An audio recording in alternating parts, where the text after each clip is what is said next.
I'm Katie Couric. High anxiety. NASA delays the return of Atlantis while it tries to determine if there's something wrong with the shuttle. Back on Earth, the United Nations takes up a world of problems. But two key players, President Bush and Iran's president, keep their distance. Imagine his nightmare, a Canadian deported by U.S. officials, imprisoned and tortured in Syria.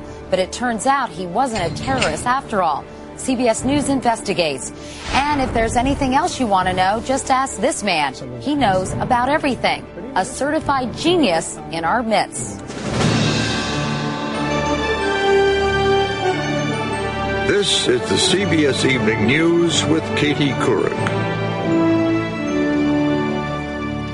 Hi, everyone. The space shuttle program has been dogged by problems, and tonight there is another one. The shuttle Atlantis was supposed to return tomorrow from a 12-day mission, but something may have gone wrong up there, and the trip home is being delayed for at least a day. Let's go first to CBS News correspondent Bob Orr at the Kennedy Space Center. Bob, what's happening? Hi, Katie. This might be a very big deal or no threat at all. The problem is NASA doesn't know which it is, so tomorrow's scheduled landing of the shuttle has been put off for at least a day. And engineers now are working to see if they can bring 6 astronauts safely home. At 2:45 this morning, a camera aboard the shuttle spotted the trouble. An object, NASA says it's impossible to tell its size, could be seen floating just below Atlantis. And then, just after noon, shuttle astronauts took this picture of a second mystery object. NASA so far has not identified either, and that's the problem. The objects could be something harmless that drifted out of the shuttle's cargo bay, or breakaway pieces of tile or insulation needed to protect Atlantis during its fiery re-entry. Just 3.5 years ago, a hole in the heat shield of one of its wings doomed Columbia and the 7 astronauts aboard. The wings in the belly of Atlantis have already been checked twice, once after launch and again yesterday, and cameras picked up no cracks or holes. But now, with the mystery debris, a third inspection is expected. This is something that we've seen. We're going to go make sure it's safe for us to come home, and we have plans in place if it turns out the other way. If it turns out Atlantis does have critical damage, astronauts could attempt to do an in-flight repair with a thick goo used to fill small holes and cracks. Or Atlantis could head for safe harbor on the space station and await rescue. Now, for much of the day, NASA was also worried about sensors on the right wing picking up possible vibrations that could have been consistent with impact of space debris. Engineers now are confident that didn't happen, but those floating objects remain a mystery and therefore a potential threat. Katie? All right, Bob Orr. Bob, thanks very much. Also helping us cover this developing story tonight is our CBS News space analyst, Bill Harwood, who's also from the Kennedy Space Center. Bill, if the shuttle really is damaged and the astronauts have to return to the International Space Station, how long might they be stranded there? Katie, using the space station as a safe haven is now a standard part of NASA's post-Columbia safety planning. They have enough supplies on board to support both crews until late October or early November, which is how long it would take NASA to get the shuttle Discovery ready to launch on a rescue mission. And if the shuttle is that damaged, what would be the overall impact, Bill, on the shuttle program itself? Truly a worst-case scenario, Katie, a repair problem up there that can't be fixed. The administrator of NASA, Mike Griffin, is on the record as saying the loss of another shuttle would prompt him to end the program, and that in turn would end U.S. manned space flights until a replacement could come online sometime after 2010. But that's a worst-case scenario. It may well not come to that. This could be a false alarm or something they can fix in orbit. All right, Bill Harwood. Bill, thanks so much for your perspective tonight. We appreciate it. Meanwhile, closer to home, President Bush and other leaders from 192 nations have assembled at the United Nations here in New York to tackle crises in every corner of the world. And there is a lot to deal with, including Iran's nuclear ambitions, turmoil in the Middle East, the war in Iraq, and the suffering in Darfur. Here is Chief White House correspondent Jim Axelrod. Yes, sir. How you doing? For the last time as UN Secretary General, Kofi Annan welcomed world leaders and then quickly painted a dire picture. People in all parts of the world are threatened, though some are more aware of it than others, by the spread of weapons of mass destruction. And then, as if on cue, reality reminded everyone of the threat of instability. This time in Thailand, where the military launched a coup. This is the week where the world's most powerful rivals, enemies, and allies all share the same halls in New York. but for all the leaders gathered in one place today. To the people of Iran, the United States respects you.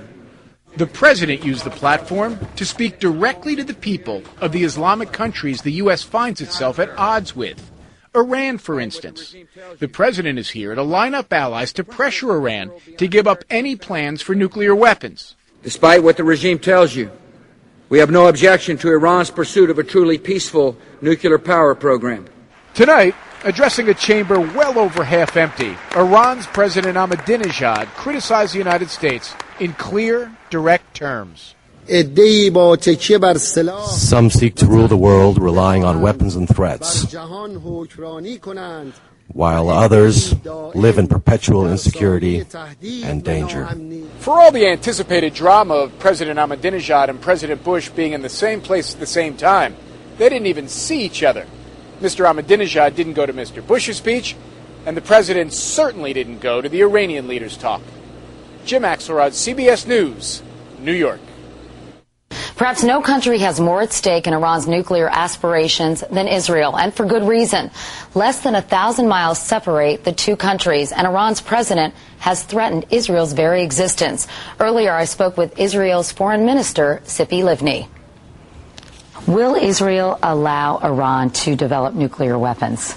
I believe that the world, not only Israel, cannot afford a nuclear Iran.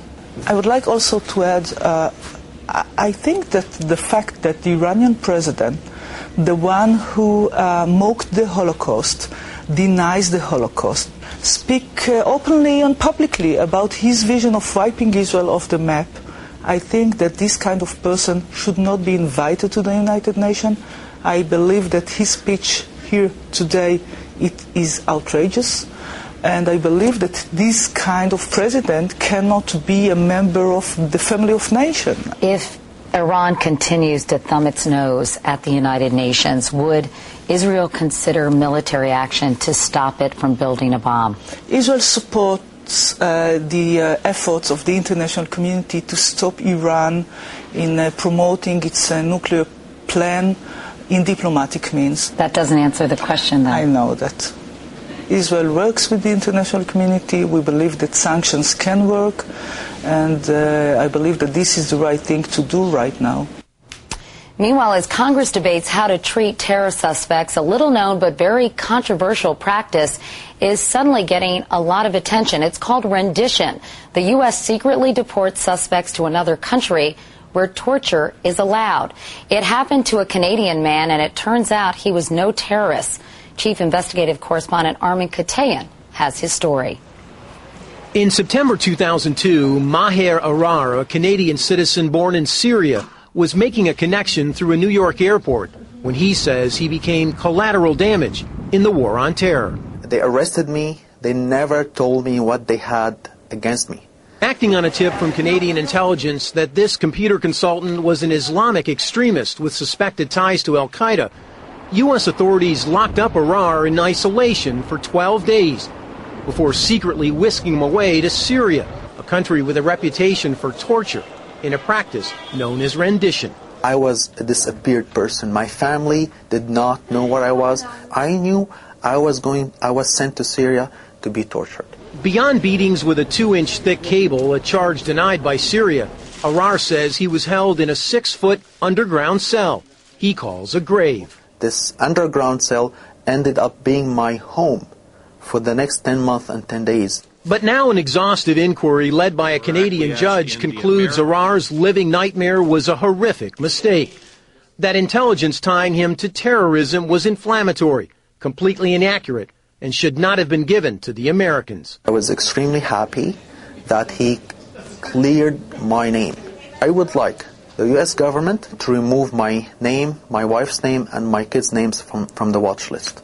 Despite Arar's experience, this former counterterrorism official says rendition does have its place. I think it allows us to have the option to move a person who is involved in terrorism or terrorism-related activities to a country where they can be effectively questioned or prosecuted.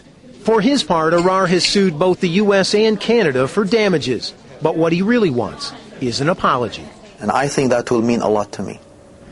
Today, Attorney General Alberto Gonzales said Amar's case was not a rendition, but a deportation, adding, quote, "I'm not aware that he was tortured." All right, Armin Katayan. Armin, thank you so much. Thousands of American servicemen and women will not be coming home for the holidays after all, and that tops our CBS News briefing tonight. The military had hoped to cut U.S. troop strength in Iraq to 100,000 by the end of the year. But with no let-up in the violence, the head of Central Command, General John Abizaid, said today a force of more than 140,000 will remain in Iraq at least until spring. In Hungary, thousands protested for a second day, demanding the socialist prime minister resign. This follows the leak of a secret tape on which he admits he lied about the size of the budget deficit before he won election. In this country, a warning today for parents and parents-to-be. A new study says a third of all cases of attention deficit hyperactivity disorder can be linked to either mothers who smoke while they're pregnant or to exposure to lead after the baby is born. Nearly 4 million children have ADHD.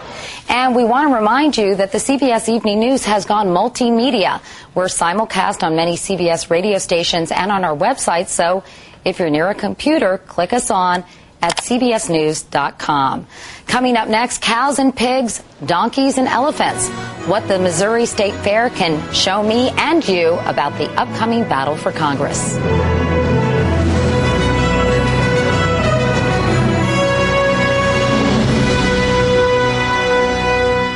Election day is just 7 weeks from today, and control of the House is up for grabs. The Senate may be as well. Both, of course, are now controlled by the Republicans. So how will this election turn out? National political correspondent Gloria Borger went to a bellwether state for tonight's Eye on Politics.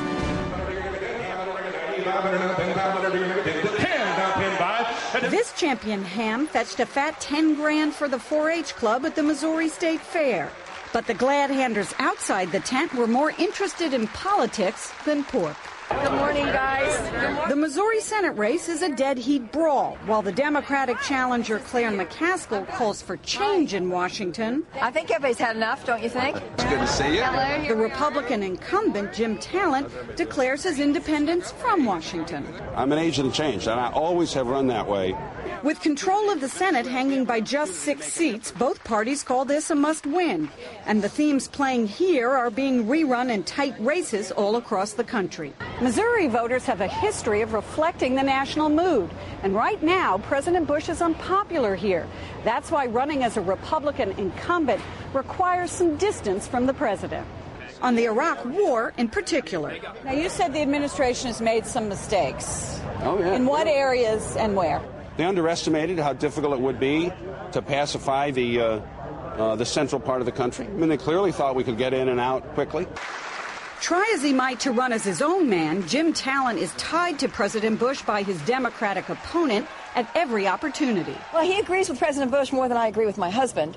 Missouri may be a red or Republican state, but Democrats believe the key issues are now turning blue. And it's not just about the war. In this state, it's also about local issues, like an increase in the minimum wage and support for stem cell research. Both statewide ballot initiatives the Democrats hope will bring out their voters. The stem cell initiative will prevent any unfair bans. I'm really excited about what you're doing. Missouri Democrats are targeting voters like Lindsay McCarroll, a Republican who thinks her party has lost touch. I don't think they're listening to the people. I don't think they're doing what the people want. So I'm going to vote for someone else this time. In any other year, Jim Talent might have been considered a sure thing. But this election environment is tough for Republican incumbents. 2004 was a better year, there's no question. So Talent wants to make this personal. When they get to know you, they tend to vote based on what they know rather than on a national perspective. And this is why people in both parties win elections, even when the national climate's not so good. Voters in the Show Me state have an uncanny knack for predicting winners. They picked all the presidents since 1960, and now they could determine who wins the Senate. Sold it straight out there at $10,000. Gloria Borger, CBS News, Sedalia, Missouri. And coming up next on the CBS Evening News, something unpredictable in tonight's free speech. And tomorrow, the K9 to 5 job in our dog-eat-dog world. Among the dignitaries at the UN today for the opening of the General Assembly was Secretary of State Condoleezza Rice. She spent some of her time here in New York defending President Bush's policies on everything from Iran to the treatment of terror suspects. Rice has her supporters and her critics. And in Free Speech tonight, you'll hear from someone who has decidedly mixed feelings. He is Eugene Robinson, associate editor and columnist for The Washington Post. It's safe to say that Condi Rice provokes passionate feelings among black Americans, both pro and con. Mostly con in my case, but not always. I've tried to get over the fact that a woman who grew up in Jim Crow Alabama is so loyal to a president for whom black America has so little love. I realize that black conservatives have the same right to be wrong as any other conservatives. She should be judged on foreign policy, not on whether or not she thinks like most African Americans. Okay, fine. I think the war in Iraq is a disaster. I think this administration has created more anti-American feeling in the world than we've seen in my lifetime, and I look forward to the day when they have to pack up and go home, and that certainly includes Condoleezza Rice. That's the way I feel, until I hear some commentator describe her as, quote, articulate, which is code for a black person who speaks standard English. Excuse me? You were expecting the Secretary of State to be inarticulate? That's when I get this involuntary twitch, and I want to defend Condoleezza Rice when she's patronized the way black pioneers in all walks of life have been patronized. Look, Condoleezza Rice is a major player in this administration, so call her whatever you want, but don't call her a token or a puppet, and please don't call her articulate. Eugene Robinson. Meanwhile, people have long had a fascination with flying, and that is the subject of tonight's Snapshots, beginning with a little history. It was on this date in 1783 that a hot air balloon took off in Paris. The trip lasted 8 minutes, and it was the first time the cargo was actually breathing. On board, a sheep, a rooster, and a duck, who all landed safely. Fast forward nearly 200 years, and man, not sheep, took flight, this time to the moon. Today, a special panel from the National Academy of Science said it's time to go back. They endorsed NASA's plan to return by 2020, saying it's the only way to learn the secrets the moon has held for eons. And finally, no secret here, the Walendas have been flying for years as circus performers. Today, 66-year-old Mario Walenda continued that tradition. Though paralyzed more than 40 years ago in a high-wire accident, he managed to cross the Chicago River today in a specially designed electric-powered sky cycle. The subject of our final story tonight could probably tell you how that sky cycle actually works. He knows how everything works. He's a genius, and you'll meet him in a moment. That guy not only has a brain, it's a prize winner. His smarts and creativity have just earned him one of the $500,000 fellowships awarded every year by the MacArthur Foundation, better known as the Genius Awards. So what does it take to make a genius? Apparently, it doesn't take a genius to find out. Just kidding, Steve Hartman. Basically, the light is reflecting off my face. It's passing through the lens. I must confess, until I met this guy, I never really knew how our camera worked, and certainly never wondered about the zipper on our cameraman's jacket. Unless you're curious, you tend not to think about it. It's like a battering ram inside this thing, and it literally, you force it between the teeth, and it just pries them apart. Wow. And that's the genius of David Macaulay. How do you explain what it is you do?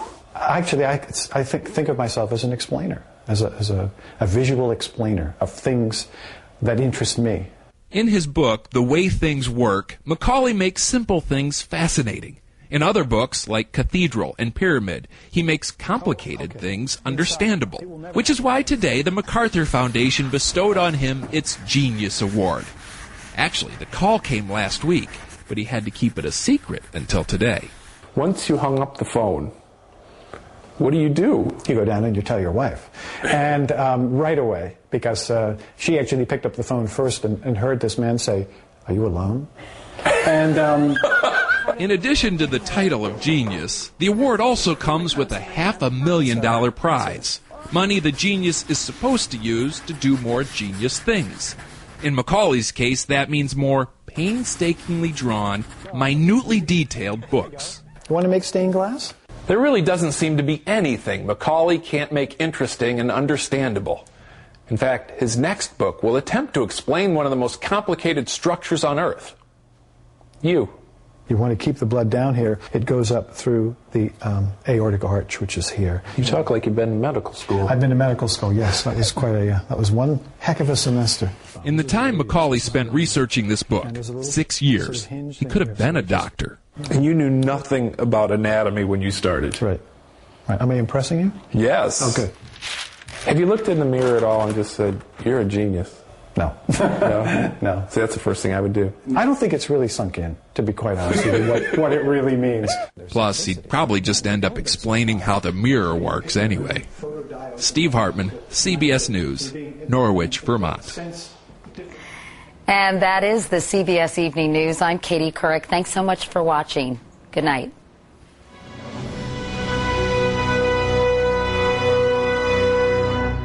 CBS News. See it now, anytime, anywhere.